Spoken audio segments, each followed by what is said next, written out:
আধুনিক বাংলা সাহিত্যের নির্জনতম কবি জীবনানন্দ দাশের জীবনের উপর এবং জীবনানন্দ দাশের লেখা কবিতা বনলতা সেনের উপর নির্মিত হয়েছে বনলতা সেন সিনেমাটি। পরিচালনায় রয়েছেন মাসুদ হাসান উজ্জ্বল এবং এর মুখ্য চরিত্রে অভিনয় করেছেন খায়রুল বাশার, মাসুমা রহমান নাবিলা এবং সোহেল মণ্ডল। সিনেমাটিতে আপনি দেখতে পাবেন গ্রাম বাংলার অসাধারণ রূপ এবং কিছু দৃশ্য।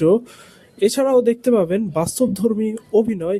এছাড়াও কবি জীবনানন্দ দাশের জীবনের যে স্ট্রাগল সেটাও আপনি অনুভব করতে পারবেন এই সিনেমার মাধ্যমে। এছাড়াও এখানে দেখতে পারবেন বনলতা সেন আসলে কে, সে কি কোনো নারী না অন্য কিছু, না তাকে কিভাবে খোঁজা হয়।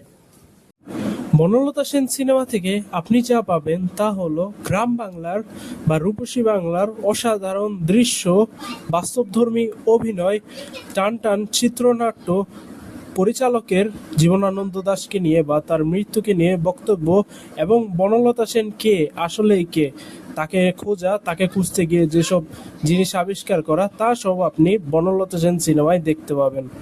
বনলতা সেন সিনেমার একটাই মাত্র খারাপ দিক আমার কাছে ফুটে উঠেছে, সেটি হলো সিনেমার একদম শেষ প্রান্তে গিয়ে একটু লম্বা বা লেংদি মনে হয়েছে সিনেমাটি।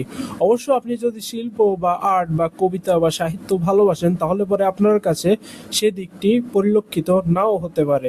পরিশেষে বনলতা সেন সিনেমাটি যারা সাহিত্য প্রেমী বা কবি প্রেমী রয়েছে বা জীবনানন্দ দাশের কবিতাকে ভালোবাসেন তাদের অবশ্যই দেখা উচিত বলে আমি মনে করি।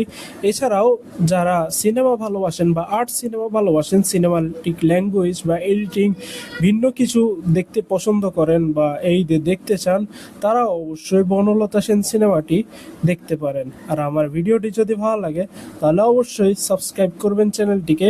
এছাড়াও ভিডিওটিতে একটি লাইক দিয়ে রাখবেন।